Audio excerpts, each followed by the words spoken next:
Президент Садыр Жапаров Рим шаарында Италиянын депутаттар палатасынын спикери Лоренцо Фонтана менен жолугушту. Парламенттер аралык дипломатияны бекемдөө, ошондой эле эки тараптуу регионалдык жана эл аралык күн тартибинин актуалдуу темалары боюнча пикир алмашуу болду.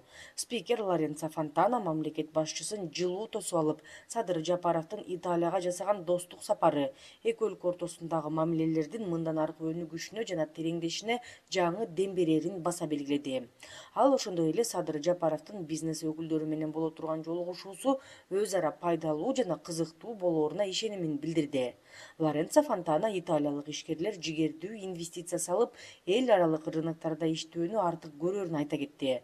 Ошону менен бирге спикер Лоренцо Фонтана кыргыз тарапка Италия Борбор Азия форматындагы диалог аянтчасына активдүү катышкандыгы үчүн ыраазычылык билдирди.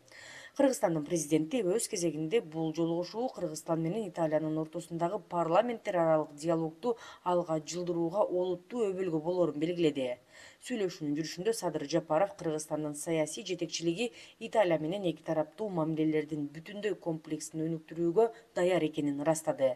Тараптар жетишилген макулдашуулар эки өлкөнүн жана элдин гүлдөп өнүгүшү үчүн парламенттер аралык, ошондой эле мамлекеттер аралык мамилелерди мындан ары өнүктүрүү жана тереңдетүү үчүн жакшы негиз болооруна ишенимин билдиришти.